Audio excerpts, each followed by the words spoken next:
Putri. Di video kali ini aku akan bahas seputar serum dalam segmen Belajar bareng Phoebe.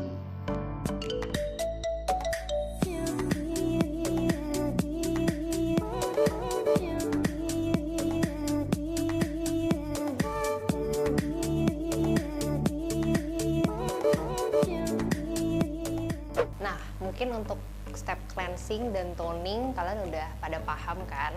Sementara kalau serum ini masih banyak banget pertanyaan. Mulai dari apa itu serum, terus mulai kapan aku harus pakai serum, terus serum buat masalah kulit aku pakai serum yang kayak gimana, itu semua akan aku bahas di video kali ini. Mulai dari yang pertama yaitu apa itu serum. Jadi gini, serum itu adalah produk skincare yang persentase bahan aktifnya itu lebih tinggi sehingga dia itu fungsinya adalah untuk mengatasi masalah-masalah kulit yang spesifik. Misalnya, kalian mau mengatasi kulit kusam atau mengatasi kulit yang berjerawat. Ketika cleansing, toning, dan moisturizing itu aja nggak cukup, serum di situ hadir untuk melengkapi kebutuhan skincare kalian sehingga masalah kulit kalian yang spesifik tersebut tuh bisa teratasi. Nah, biasanya serum itu tuh secara tekstur dia juga ada perbedaannya, karena kan kalau misalnya moisturizer kita tahu ada yang bentuknya gel, lotion, krim. Nah, serum karena dia itu persentase bahan aktifnya tinggi dan dia target specific concern, jadi biasanya dibuat teksturnya itu ringan dan mudah menyerap di kulit. Jadi dia kalau di layer sama moisturizer nggak akan bikin kulit kita tuh terasa berat atau nggak akan menghambat penyerapan skincare setelah serum. Nah, terus ada juga pertanyaan, mulai kapan aku harus pakai serum? Sebenarnya jawabannya sama kayak pertanyaan-pertanyaan seputar step skincare lainnya. Mulai ketika kalian perlu. Jadi misalnya nih, kalau misalnya kulit kalian tuh baik-baik aja dan nggak perlu perawatan ekstra, nggak ada masalah yang harus ditarget pakai bahan aktif yang tinggi, ya kalian sebenarnya nggak perlu pakai serum. Tapi kalau kalian harus pakai serum, mulai kapan?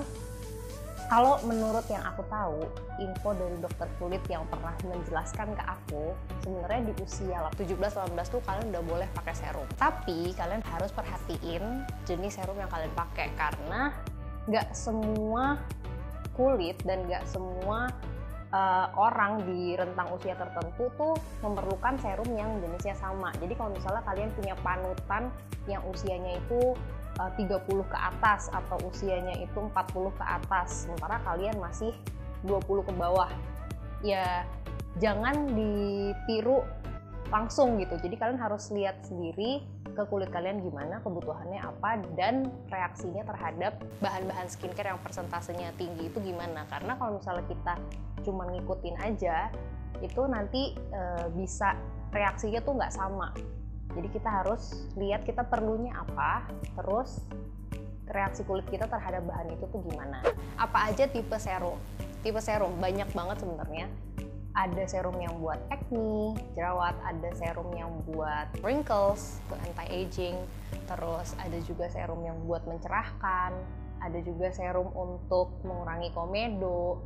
Jadi sebenarnya serum tuh jenisnya banyak banget. Dan balik lagi, serum itu kan istilahnya kalau misalnya di dunia obat-obatan atau suplemen, serum itu lebih ke vitamin gitu. Jadi kalian tuh memilih serum mana yang kalian pakai itu tergantung sama kalian butuhnya untuk masalah apa. Nih misalnya ya, kalau misalnya yang jerawat, biasanya serum untuk kulit berjerawat itu mengandung salicylic acid atau tea tree, karena dua bahan itu tuh bagus untuk membantu kulit yang berjerawat itu supaya lebih cepat jerawatnya sembuh. Cuman nggak semua orang cocok sama tea tree dan nggak semua orang cocok sama salicylic acid. Jadi tetap harus balik lagi ke situ, perhatiin kulit kalian tuh reaksinya gimana terhadap bahan-bahan tersebut. Terus aman atau enggak salicylic acid dipakai pagi dan malam? Itu pertanyaan yang sering banget ada. Sebenarnya gini, kalau soal aman atau enggak, setiap produk itu dibuatnya itu enggak semuanya sama. Jadi biasanya ada petunjuknya kan. Di produk tersebut akan ditulis dia bisa dipakai pagi dan malam atau cuma bisa di malam aja. Kalau misalnya ditulis dia bisa pakai 2 kali sehari, berarti pagi dan malam dia boleh. Cuma kalau aku pribadi, aku ngerasa salicylic acid itu kan kalau dipakai di kulit kita tuh nanti jadi lebih sensitif terhadap sinar matahari. Sementara kalau pagi-pagi otomatis mau nggak mau kita akan terpapar sinar matahari. Jadi aku biasanya milih untuk pakai serum yang mengandung salicylic acid tuh di malam aja. Bukan karena bolehnya cuma di malam, tapi itu pilihan aku untuk supaya aman aja gitu loh. Jadi supaya nggak semakin sensitif terhadap sinar matahari. Tapi kalau misalnya kalian ke dokter, terus sama dokternya dikasih serum yang mengandung BHA atau salicylic acid. Terus dokternya bilang, pakainya pagi dan malam. Ya ikutin. Jadi kalian jangan memutuskan sendiri ketika misalnya kalian udah datang ke ahlinya, ke expertnya. Kalian tetap harus ikutin apa saran dia.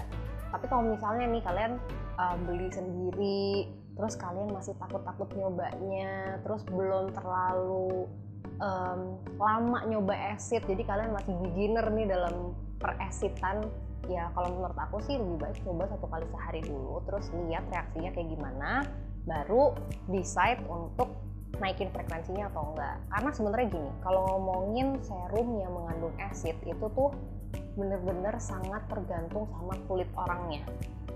Kalau aku sendiri nih, karena aku tuh juga pakai acid udah lama banget, bertahun-tahun. Jadi aku bukan tipe orang yang kalau pakai produk berasid yang baru terus purging. Jadi aku tuh sudah hampir nggak pernah. Sebenarnya terakhir kali aku purging itu udah bertahun-tahun yang lalu. Aku jadi sampai sekarang kalau aku nyoba produk acid yang baru itu tuh udah nggak ada fase purging. Tapi ada orang yang tiap kali pakai acid dia akan purging dulu.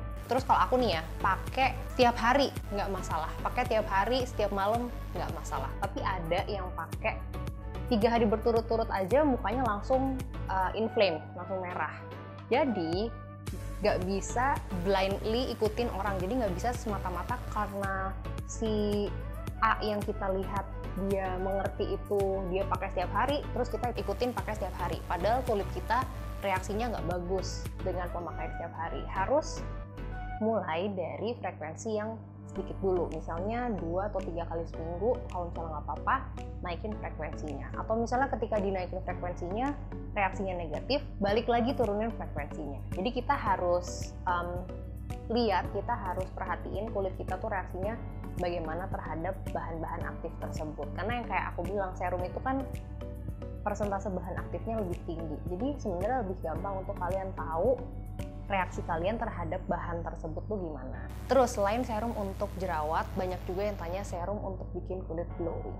Sebenarnya nih ya, serum dan glowing.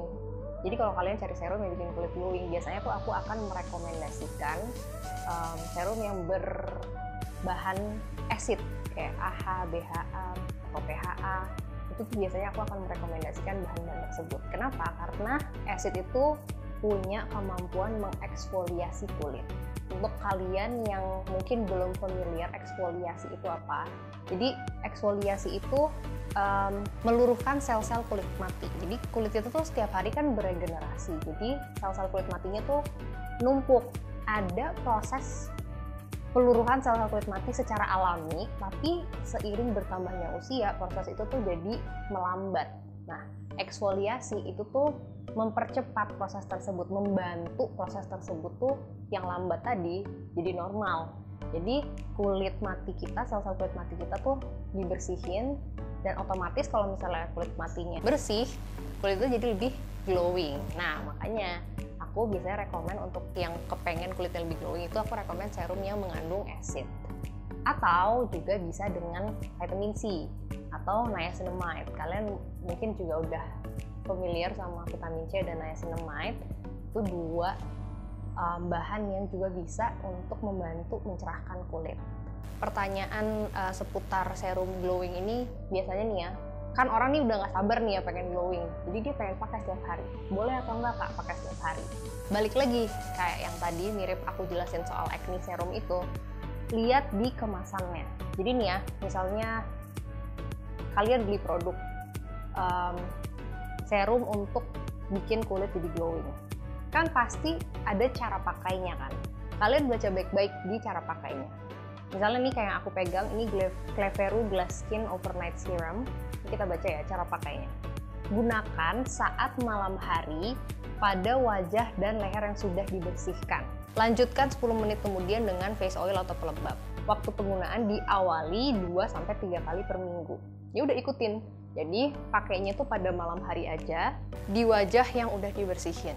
Terus 10 menit kemudian baru lanjut pakai pelembab. Nah, cara pakai yang tertulis di produk tuh bukan cara pakai yang asal-asalan atau misalnya semua produk sama. Jadi kita harus baca karena setiap produk bisa beda cara pakainya. Ada yang mungkin sama-sama nih serum untuk bikin kulit glowing, tapi dia tulis bisa pakai pagi dan malam. Ya berarti bisa pakai pagi dan malam. Kalau misalnya dia hanya pakai di malam hari, ya kalian hanya pakai di malam hari.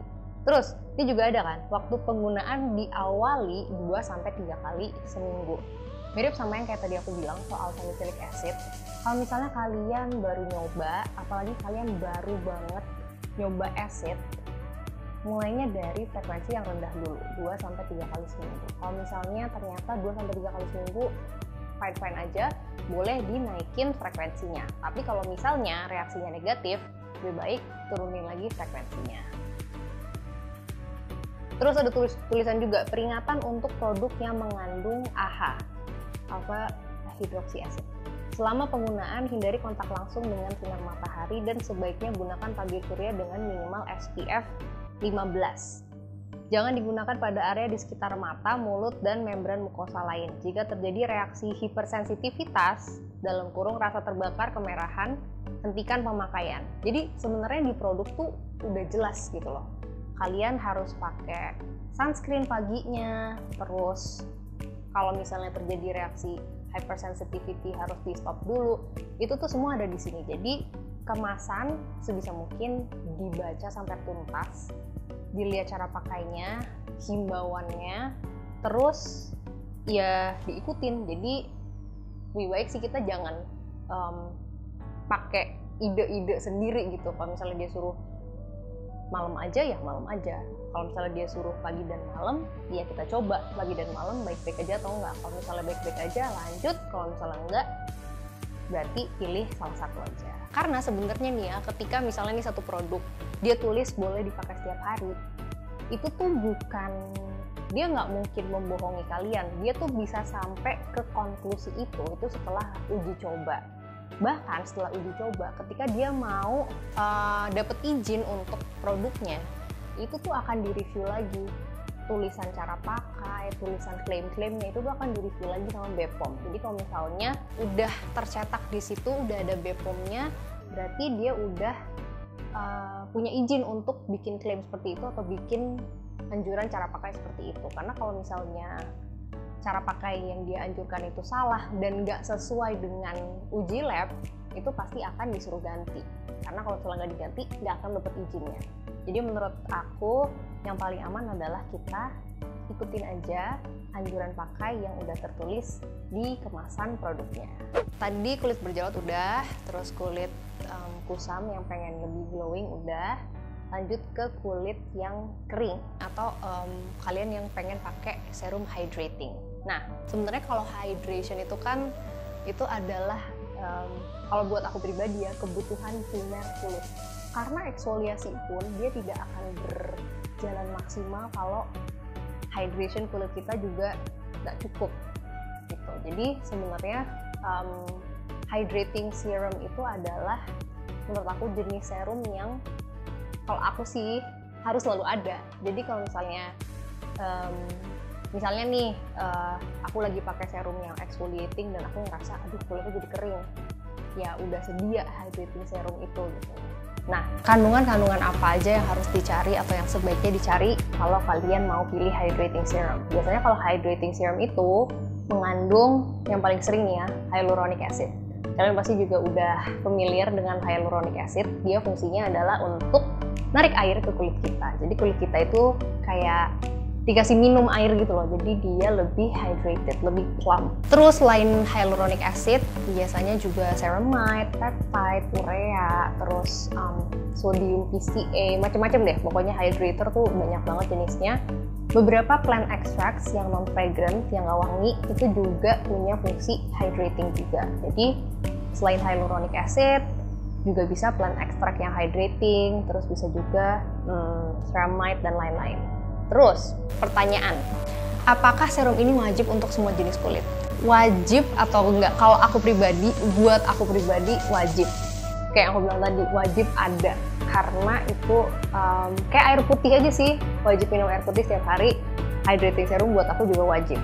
Tapi kalau kalian ngerasa kulit aku tuh udah lembab banget kak, udah nggak perlu lah hydrating serum, moisturizer aku tuh udah cukup lembab, jadi ya nggak usah pakai. Karena balik lagi, wajib atau enggak itu sangat tergantung dari kebutuhan kita ya. Kalau misalnya kita memang nggak perlu, kalian merasa kulit kalian sudah sangat lembab, pelembab kalian sudah sangat efektif dalam melembabkan, ya nggak usah nambahin lagi. Ngapain nambahin ekstra pengeluaran buat sesuatu yang sebenarnya kalian nggak butuh gitu. Mendingan cari serum yang untuk skin concern kalian yang lain, yang masih lagi kalian struggling gitu.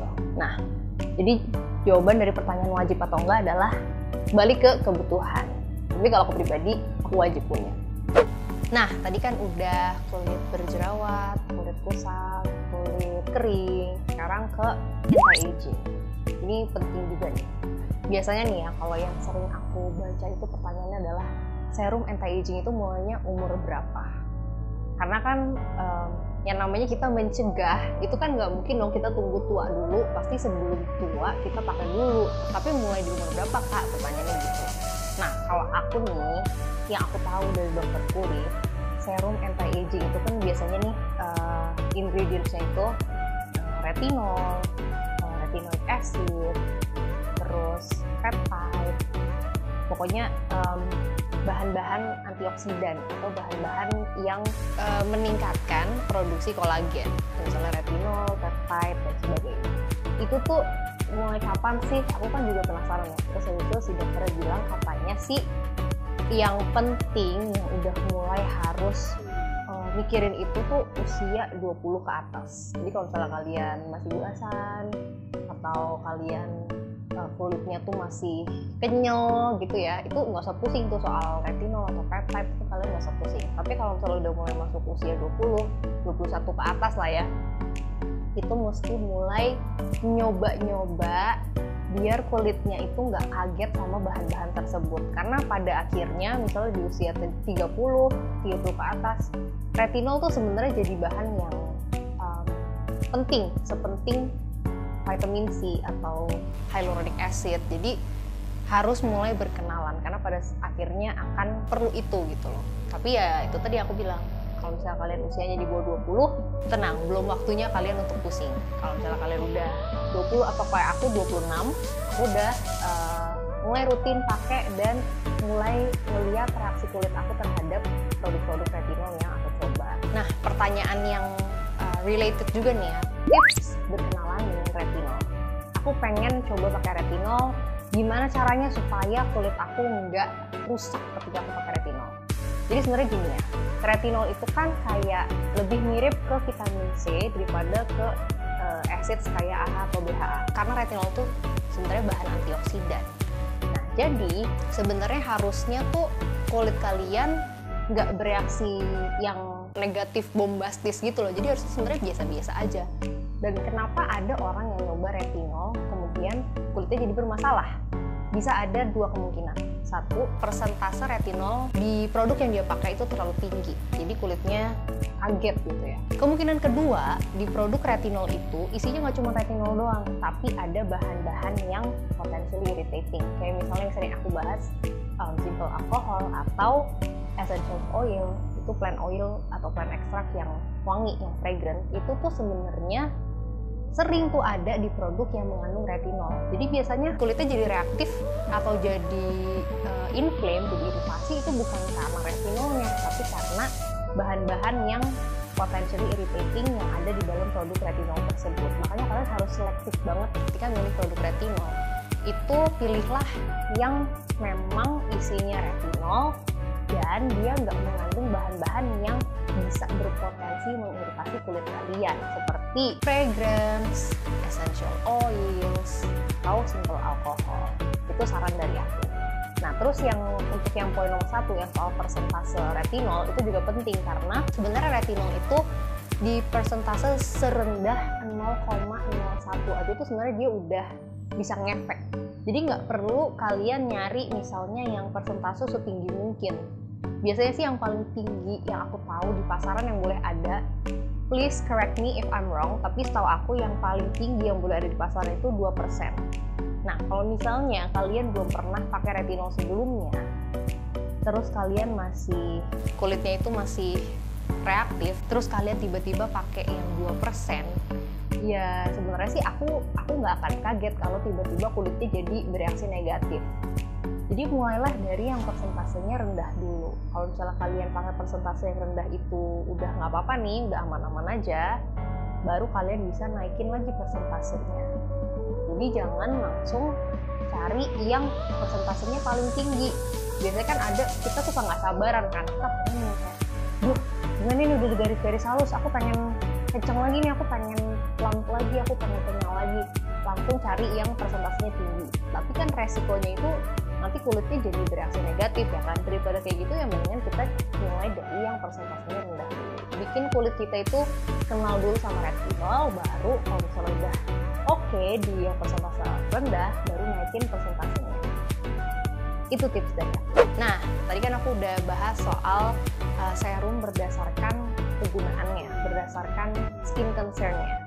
Karena aku mau bahas soal penggunaannya.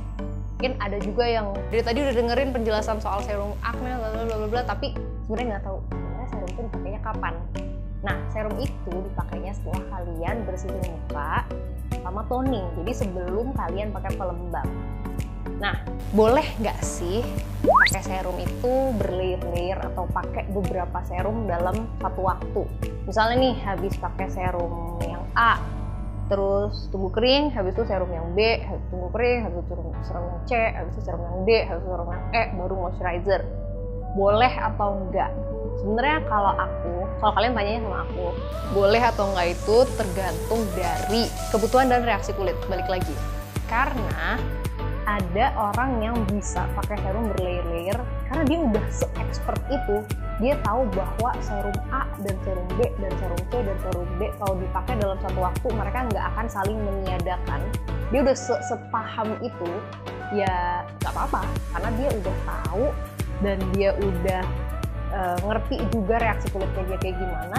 Ya boleh, silahkan pakailah gitu loh. Tapi kalau misalnya kalian masih baru atau kalian kayak aku nih sukanya yang aman-aman aja, yang simple-simple aja, yang penting semuanya terserap maksimal dan nggak mau pusing gitu ya.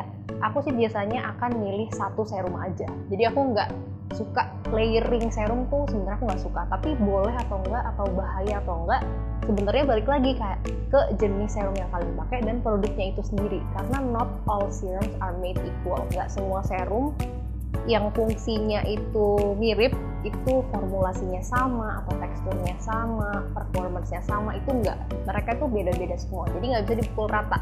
Misalnya kalian bilang, aku pakai hydrating serum dulu, terus habis itu aku pakai exfoliating serum, atau sebaliknya, itu boleh atau enggak, itu bagus atau enggak, itu bahaya atau enggak. Itu enggak akan segampang itu dijelasinnya. Kenapa? Karena tergantung produk serumnya apa, terus sebelum pakai serum itu kalian pakai perawatan apa. Akan sangat kompleks sekali menjelaskannya gitu loh. Jadi setiap orang kalau tanya sama aku pasti jawabannya akan tergantung sama produk kalian pakai apa, terus kondisi kulit kalian tuh kayak gimana dan jenisnya kayak gimana. Nah, kalau misalnya kalian pengen banget nih layering serum karena kalian ngerasa kulit aku tuh nggak cuma kusam doang kak, tapi kulit aku tuh juga kering, terus kulit aku tuh juga ada keriputnya. Jadi ya masa aku cuma pilih salah satu? Kalau aku akan mikirnya kayak gini. Kalau kulit kering, jawabannya tuh nggak cuma di serum, tapi bisa di toner sama moisturizer. Jadi kalian bisa switch-nya itu bukan di serumnya. Kalian bisa caranya tuh bukan dengan nambahin serumnya sebanyak-banyak mungkin biar lengkap semuanya, tapi kalian bisa misalnya ganti pelembab kalian yang lebih rich, atau kalian ganti toner kalian yang lebih hydrating gitu. Kalau misalnya nih kalian merasa aku tuh kusam, terus tapi juga kering, kalian bisa misalnya pakai tonernya yang exfoliating, habis itu serumnya yang hydrating. Bisa pakai tonernya yang hydrating, terus serumnya yang exfoliating. Jadi sebenarnya kalian nggak harus mengandalkan serum untuk semua skin concern kalian. Kalau aku pribadi nih ya, untuk diri aku sendiri dan menurut aku so far sudah berhasil, itu adalah aku pilih serum itu untuk skin concern yang paling utama dan nggak bisa diatasi sama toner sama moisturizer aku. Misalnya nih untuk kulit kusam, karena aku pakai toner yang hydrating, moisturizer aku juga basic yang cuman ngunci aja hydrationnya. Jadi serum aku yang aku pilih itu adalah serum-serum acid atau serum vitamin C yang persentasenya itu lebih tinggi dibandingin dengan vitamin C yang misalnya ada di pelembab. Jadi milihnya tuh tetap satu. Setiap malam tuh aku pilih serum yang aku pakai tuh tetap cuma satu. Meskipun aku punya berbagai serum untuk berbagai skin concern, tapi mereka nggak aku pakai dalam satu rangkaian. Supaya apa ya? Supaya kulitnya juga menyerap produk-produk itu dengan maksimal gitu loh. Karena kita takutnya kalau begitu banyak layer malah nggak keserap dengan sempurna gitu. Kalau tips dari aku sebenarnya lebih ke kalian pilih aja satu. Tiap hari kalian pilih yang paling urgentnya itu saat itu apa. Terus concern-concern yang sekunder, yang misalnya nomor satunya kulit kusam, nomor duanya kulit kering. Nah yang nomor duanya itu kalian tackle, kalian atasin dengan step yang lain, misalnya pelembab atau tonernya, supaya ya itu tadi balik lagi aku ingetin lagi supaya hasilnya tuh lebih maksimal daripada kita layer udah pengeluarannya nambah karena kita harus beli serum macam-macam terus malah ternyata nggak efektif, kan jadinya rugi. Mendingan kita fokus di satu tiap hari. Nah untuk masalah acne ada serum-serum yang bisa kalian pakai, yang tadi udah aku jelasin tuh yang mengandung salicylic acid atau tea tree. Itu ada di Aubrey Centella Herb Serum. Ini dia ada Centella asiatica, niacinamide sama salicylic acid.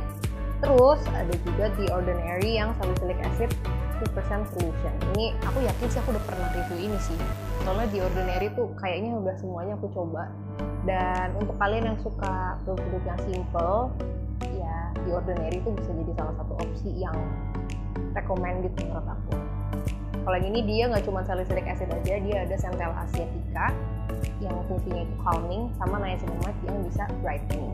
Nah, jadi untuk acne kalian bisa coba dua produk ini. Nah untuk dapetin kulit glowing ada beberapa serum yang bisa kalian coba yang mengandung acids. Itu ini Avoskin Miraculous Refining Serum. Dia ada 10% AHA, 3% BHA, dan 2% niacinamide plus ceramide. Ada yang nanya sama aku, 10% AHA tuh nggak ketinggian kak? Sebenarnya AHA itu setahu aku maksimal itu memang 10%, kalau BHA itu 4%.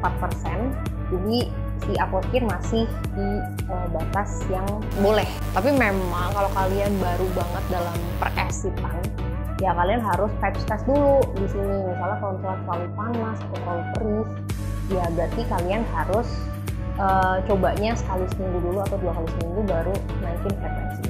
Nah, produk lain yang bisa kalian coba dari LC Skin. Kalau misalnya kalian ngerasa, aduh kak aku takut banget tuh sama yang acid gitu, nggak usah lah. Kalian bisa coba Vitamin C Serum dari LC Skin. Vitamin C Serum Bright Booster. Vitamin C itu antioksidan, dia bagus banget untuk dipakai. Dia juga bisa meningkatkan produksi kolagen, jadi selain mencerahkan dia juga bisa bikin kulit kita lebih kenyal dan lebih awet muda. Nah, Vitamin C Serum ini adalah salah satu serum di LC Skin yang aku paling suka. Kalian mungkin akan nanya, kak kenapa nggak rekomen yang Radiant Skin Serum? Radiant Skin Serum itu juga bisa buat brightening, ada juga bahan-bahan brightening di situ. Cuman kalau aku ngelihatnya si Vitamin C Serum ini di pengalaman aku sendiri itu lebih efektif. Jadi begitu pertama kali pakai si Vitamin C Serum ini tuh aku langsung bisa ngerasain, wow muka gue cerahan ya, kayak gitu. Jadi aku pribadi lebih suka si Vitamin C Serum. Ada satu tips dari aku kalau pakai Vitamin C Serum tuh harus fokus di Vitamin C Serum sampai habis. Karena Vitamin C itu gampang banget teroksidasi ketika dia terpapar sama udara atau sinar matahari. Ini kan meskipun botolnya gelap, terus habis itu ada stiker yang nutupin, tapi kan bentuknya dropper. Dia nggak airtight, dia nggak kedap udara. Jadi setiap kali kalian buka, dia itu terpapar sama udara. Jadi otomatis seiring berjalannya waktu, efektivitas si vitamin C serum ini tuh berkurang. Makanya sebisa mungkin jangan sampai kalian tuh keep dia lama-lama. Jangan kayak, aduh sayang, aku suka banget nih produk ini, aku sayang nih kalau habis, jadi diirit-irit pakainya. Enggak, kalau vitamin C itu harus sebisa mungkin habisin secepatnya. Jadi pakailah pagi dan malam supaya hasilnya lebih kelihatan, dan pakailah sebelum dia rusak. Jadi jangan kelamaan disimpannya supaya dia nggak keburu rusak. Jadi hasil yang kalian dapat itu maksimal. Terus kalau kalian misalnya tetap kepingin yang acid tapi nggak sepoten, nggak setinggi persentasenya si Aquaskin, kalian bisa coba Cleveru. Dia ada Glass Skin Overnight Serum. Katanya sini salah satu best seller dari produk Cleveru. Dia ada AHA, BHA, terus Centella Asiatica, Ceramide, Licorice, itu bisa untuk mencerahkan si licorice. Terus ada Panthenol untuk melembabkan. Jadi dia termasuknya sih menurut aku all in ya, karena dia ada acidnya dan ada buffernya untuk bikin kulit kita tuh nggak kering. Nah, untuk kulit kering, hydrating serum yang bisa kalian coba ada beberapa yang akan aku rekomen. Yang pertama ini dari Unique Black Snail Wrinkle Care. Powerful Skin Restore, Nourishing and Lifting, Brightening and Wrinkle Care. Jadi selain dia melembabkan, karena snail itu bagus banget untuk hydrate kulit kita, tapi selain si snail secretion filtrate itu, dia juga banyak bahan-bahan lain yang fungsinya adalah untuk brightening, nourishing, dan merawat kulit yang sudah menunjukkan tanda-tanda penuaan. Jadi selain hydrating, dia juga bagus untuk anti-aging juga sebenarnya. Benton juga punya Benton Snail Bead Ultimate Serum. Ini juga bagus banget karena dia juga nggak cuma hydrating aja, dia ada tea tree leaf water, jadi bagus juga untuk merawat kulit yang berjerawat. Jadi biasanya tuh ya serum-serum yang hydrating itu selain hydrating, dia juga target beberapa secondary skin concern. Jadi utamanya dia tuh tetap untuk hydrating, untuk bikin kulit kita supple, untuk bikin kulit kita lembab dan kenyal. Tapi biasanya untuk melengkapi selain lembab, dia juga ada bahan-bahan lain untuk skin concern yang selanjutnya, yang nomor 2 itu tadi. Nah, kalau kalian bener enggak kak, aku nggak perlu kak, aku nggak perlu untuk wrinkle, aku nggak perlu untuk mencerahkan, aku nggak perlu untuk bikin kenyal, aku cuma perlunya hydrating doang aja. Tenang, The Ordinary punya hyaluronic acid plus panthenol. Ini salah satu best seller juga dari brand The Ordinary. Aku juga dulu sering banget pakai ini karena meskipun dia cuma kayaknya polosan doang kayak gini dan isinya cuma hyaluronic acid dan vitamin B5 atau panthenol, tapi dia memang efektif. Menurut aku pribadi itu efektif. Aku ngeceknya adalah dengan aku pakai ini ketika winter. Jadi aku waktu dulu tuh pakai ini pas aku masih kuliah di Belanda, dan itu kan perbedaan cuacanya sangat terasa banget ya dibandingin kalau di sini cuman pakai AC aja misalnya. Itu kan beda sama yang cuaca dingin ekstrim. Dia tuh benar-benar membantu. Jadi meskipun kecil-kecil gini dan kelihatannya kayak polosan gini, tapi dia sebenarnya efektif. At least menurut pengalaman aku sendiri, dia efektif. Jadi kalau misalnya kalian nyari yang ya udahlah pokoknya hydrating aja, nggak perlu macam-macam, The Ordinary ini bisa jadi salah satu produk yang kalian coba. Nah, untuk serum anti-aging, aku mau rekomen 2 produk ini. Yang pertama, Clinique Fresh Press Overnight Booster with Pure Vitamin A dalam kurung retinol. Ini booster, retinol booster. Jadi ya itu bisa dipakai as serum cara biasanya. Misalnya kalian nggak campur pakai apa-apa, bisa juga kalian campur di moisturizer. Ini produknya belum dibuka ya, karena kalau dibuka tuh dia harusnya kita tekan. Jadi di sini ada bulutannya, nanti kita tekan baru nanti dia rilis produknya. Jadi benar-benar fresh, sesuai namanya fresh press. Jadi kamu harus tekan dulu supaya dia deactivate gitu. Nah, cara pakainya itu tadi bisa kalian pakai setelah toning, terus langsung kalian pakai aja produknya, atau bisa juga kalian campurin. Jadi kalian pakai moisturizer kalian, keluarin moisturizer kalian dikit, terus tetesin 2 atau 3 tetes, dicampurin, terus dipakein ke muka. Tapi kalau menurut aku, lebih baik kalian campurinnya sama pelembab yang sama-sama Clinique, karena Clinique kan menganjurkannya dicampurinnya sama pelembab Clinique. Aku takutnya nih kalau kalian misalnya pakainya pelembab dari merek lain yang bahannya itu kita nggak tahu dan nggak diujikan sama Clinique, takutnya malah jadi nggak efektif atau berkurang efektivitasnya. Jadi menurut aku kalau kalian mau nyampurin ini ke moisturizer, dicampur sama moisturizer-nya klinik. Kalau misalnya kalian nggak punya moisturizer klinik, cuma punya ininya, ya kalian pakai sebagai serum aja atau dicampur sama moisturizer. Ini yang retinol. Kalau kalian nggak mau pakai retinol tapi tetap mau dapat fungsi anti-aging, kalian bisa pakai serum yang mengandung peptide kayak si Elshe Skin Anti-Aging Serum. Ini dia kandungan utamanya itu peptide yang bisa membantu menyamarkan tanda-tanda penuaan gigi. Terus dia bisa merawat kulit wajah kita jadi terjaga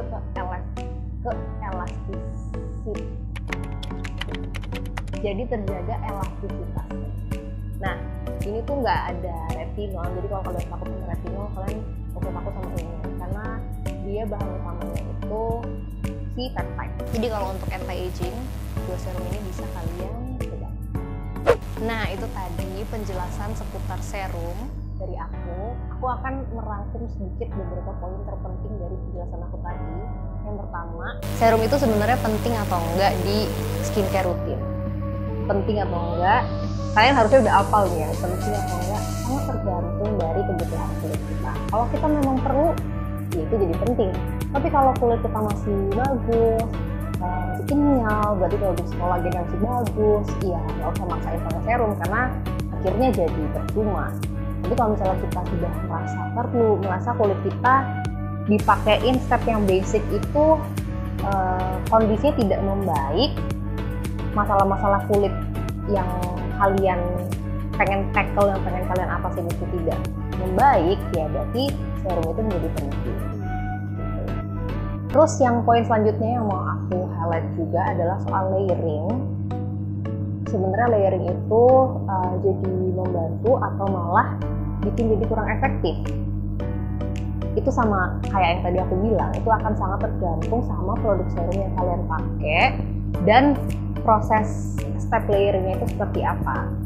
Tapi biar gampang, biar lebih kalian yang nggak pusing dan kita tahu bahwa produk serum tersebut terserap dengan maksimal, kalau aku menyarankannya kalian fokus di satu serum setiap malam yang memang kalian paling urgentnya itu di situ gitu. Jadi daripada layering terus malah ternyata mereka berdua itu nggak cocok kalau dipakai dalam satu waktu, ya mendingan kita pilih salah satu aja. Karena bukan cuman kita harus lihat dari ingredients doang, tapi formulasinya juga bisa beda. Terus reaksi kulit juga bisa beda-beda, jadi lebih baik fokus di satu aja setiap hari. Terus biar kulit glowing pakai serum yang jenisnya apa, kalian bisa lihat tadi di penjelasan aku, kalian cari yang mengandung acid untuk mengeksfoliasi, atau kalian cari bahan-bahan pencerah, misalnya niacinamide, terus licorice, arbutin, itu bisa mencerahkan, jadi itu bisa membantu kulit kita juga lebih glowing. Oh iya, aku sama mau ngingetin juga kalau produk-produk yang tadi udah aku rekomend untuk kalian itu semuanya udah punya izin dari BPOM. Jadi kalian tenang aja, pasti aman. Percaya sama aku karena aku tahu proses produk mendapatkan izin BPOM itu gak gampang. Prosesnya panjang. Terus mereka tuh memang teliti ngeliatin izinnya, klaim-klaimnya, cara aturan pakainya. Itu jadi nggak gampang untuk dapat izin. Jadi kalau misalnya udah dapat izin itu pasti udah aman. Jadi kalau misalnya udah ber-BPOM, kalian nggak perlu tanya lagi itu aman atau enggak, karena jawabannya aman. Jadi penting menurut aku untuk kalian nggak usah terlalu parno lah, intinya kalau misalnya udah ber-BPOM ya berarti itu sudah aman untuk digunakan. Kalau misalnya akhirnya nanti nggak cocok, itu bukan karena produknya nggak aman, tapi memang setiap kulit itu reaksinya bisa beda-beda. Kalau kamu baru gabung di segmen belajar bareng Phoebe ini kan yang bagian serum. Nah, sebelum ini tuh ada cleansing dan toning, kalian bisa juga tonton dulu itu supaya pengetahuannya lebih lengkap. Kalau kalian punya pertanyaan, silahkan tulis di komentar. Terus kalau kalian merasa suka sama videonya, kalian boleh like dan share ke teman-teman kalian. Thank you for watching dan sampai jumpa di segmen belajar bareng Phoebe berikutnya. Bye-bye!